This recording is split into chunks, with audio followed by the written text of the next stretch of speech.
Hey YouTube, Coppersan here. Today I want to share my latest addiction, Go Go Muffin. This game has me seriously go-go addicted to it. It is very reminiscent of some of the old school MMOs that I used to play and love, and I just love the cutscenes and the art style. And they currently even have a collab with Bugcat Capoo. I know it's also collabing me. This video is made in collaboration with Go Go Muffin, so I have some codes to share with you later in the video. And if you're at one point you're thinking like, hey, this game looks interesting, I want to check it out, there's a link in the video description and top comment. Meet Muffin, who is our trusty driver and not for eating.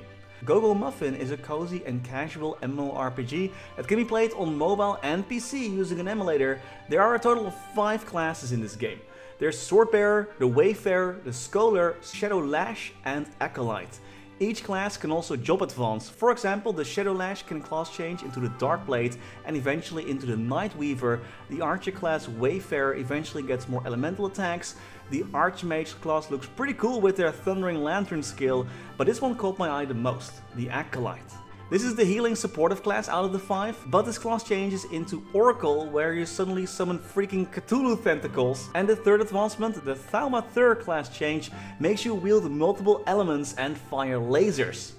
So that was like right up my alley, so I was like, yeah, I'm sold. Just 2 weeks ago, Go Go Muffin actually released the third class change, unlocking even more skills and more ways to customize your build, as well as a brand new area. I can't wait to check that out, but it's actually pretty endgame, and I'm definitely not gonna make that, as I just started playing and I'm at the humble beginnings of my journey. So gameplay wise, your characters will automatically advance through the stages, and it's up to you to use your skills manually or have the game fire them off for you.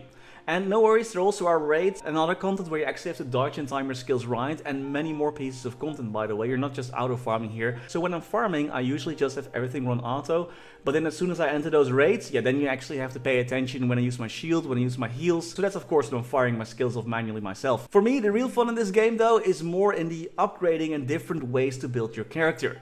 Your character has a core skill. This is your main attacking skill. In our case, it's Holy Radiance, which deals damage and gives a stack of radiance that reduces casting time.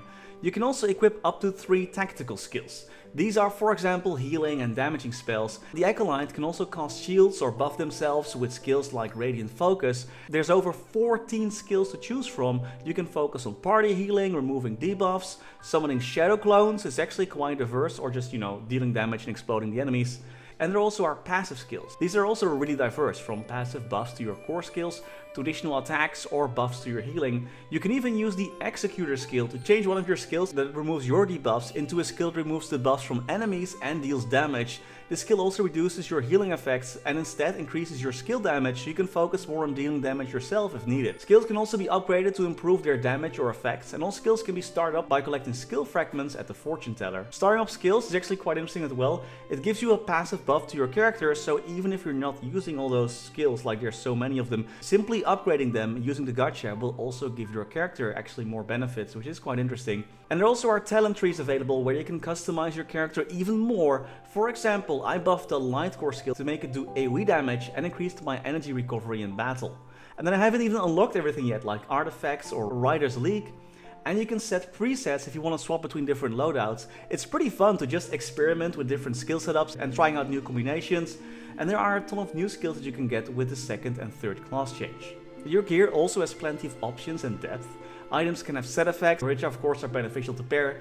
Items can be fused to buff their stats even more, stats can be rerolled, and of course items themselves can be upgraded. Which leads me to another point that I really like about this game. If you upgrade a skill or an item and then you swap them out because you got like some new gear or you want to use a different skill, those upgrades don't go away. You're actually sort of like upgrading the slot instead of the actual skill itself. So whatever you swap around, you will always retain the same level, so you're not going to spend endless resources upgrading everything like that, which feels quite refreshing. Okay, so you will actually need quite a few upgrade items once you get to the high levels, and no worries, I got you covered. The developers from Go Go Muffin gave me 3 codes to share with you all, so there's plenty to go around.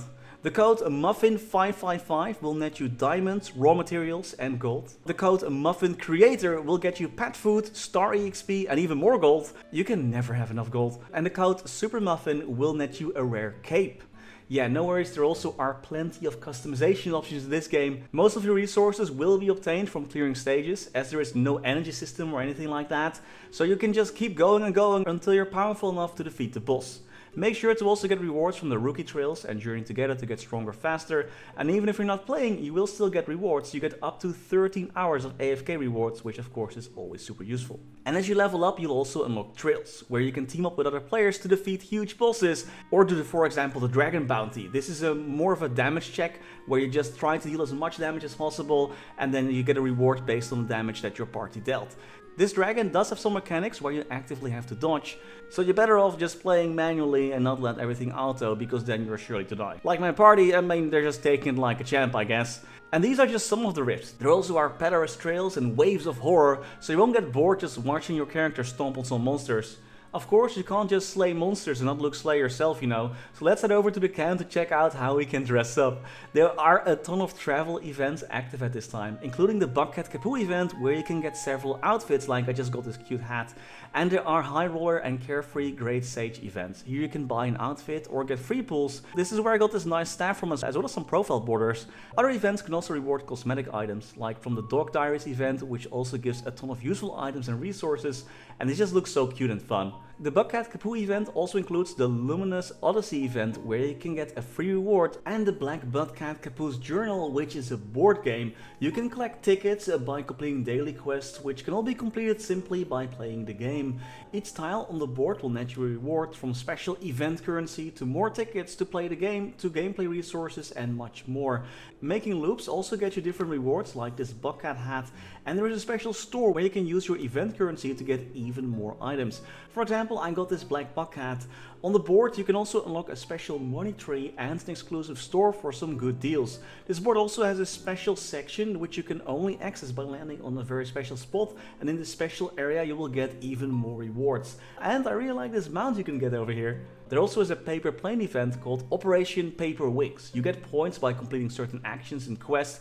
These points can then be traded in for rewards and for purple planes, which can then be turned in for like rare items. And each time you buy something, the rewards will tier up. On the 26th of March, a special fishing event will start, where you can use psychological warfare to beat your opponents, and of course you can get even more free rewards. Overall, I gotta say, this game gives you plenty of free stuff. So far I've been able to keep going almost non-stop for like a week now, and only one boss gave me a bit of trouble so far, where I actually had to upgrade and strategize a bit more. This dude just kept one-shotting me as he was about to die, which was just really rude from him. Another fun thing that you can do once you reach a high enough level is collecting Melamon. Gotta catch them all. These cute little critters will carry you through your fights. For example, I got the legendary Melamon Smarty, which is super smart, I guess. Melamon have stats that can be both upgraded and starred. You can also create special skills for them, which can be equipped for even more buffs. And they can actually grow up and evolve. Using this system right here, Muffin goes through a story unlocking new skills, with the best skill being obtained once you reach the end of the story. Over at the camp, you also have the option to use the smith to upgrade your set effect items to the next level. There's a special store where you can get a ton of goodies, including those potions that increase your EXP. Those are always very useful to get. And there is the Path of Heroes, where you will be rewarded for reaching certain levels or content or milestones. After completing the first class change, you will also unlock mounts. These trusty companions will carry you around the map and will provide buffs. They can also be upgraded and starred and have various effects. Generally speaking, the chicken is very good for DPS, and the alpaca is good for both DPS or healing. Mounts can be upgraded to a total of 5 stars, which will give you a huge boost as well once you reach this level. And you know what this game is missing? A cozy bakery, where you can make like, I don't know, cat buns. Actually, guess what? That's maybe oddly specific, but that's exactly what we're gonna get much later into the game. Once you clear 30-2, the bakery is the main way to obtain cat buns. Your bakery has multiple slots for cat buns as well. You can mix and mash different ingredients to create different types of cat buns, each with their own flavor, benefit and rarities. Each cat bun also consists of 3 parts, the head, the shell and the tail, which all increase different stats. These all provide huge buffs and are a part of the endgame meta. I can't wait to get some buns fresh out of the oven. Unfortunately, this cat bun doesn't give us any stats whatsoever. Go Go Muffin keeps adding new content and new collabs, which keeps things fresh and interesting. It isn't a game you can complete in a week, but it's also chill enough that you can just keep playing while doing other stuff. It isn't very demanding like that, and the skills and gear really offer enough depth to keep things interesting and diverse. Go Go Muffin definitely got me hooked, and I've been playing it already for like a full week now. If you want to try it, make sure to use the link in the top comment and video description, and make sure to use the codes I shared earlier to get some free rewards and some free goodies. And that's all I had for today. Thank you all so much for watching, hope you enjoyed, hope you check out Go Go Muffin. Thank you so much to them for sponsoring this video, and as always, special thanks to our members for making these videos possible. Special thanks to Niels de Coninck, Raar, Maar, Waar, Sebastian Hanøy, Caudimorda, Wiley, BackSpaceOTI, Ziggy, Flidiot, Knivesu, Cloudfix, Michael, Menchaca, Raythius, Betrayal1489, Sylvio, Neto, StrikerElk, Ryaiser, Aryu, PCGAMELIFE, The Passenger, Max Bernhardt, Scotty Flies Fast, Only, Lord Fazil, Spatsy, Dante Victory, Snufflepop, Quinn, Dewey Tran, Vake Botnet, Megu, The Wolf Drake, Mathinu Dev, Groggo, Gabriel Eck, Knivesu, Max Mink, and Domi Kirch-nehammer. Thank you so much for watching.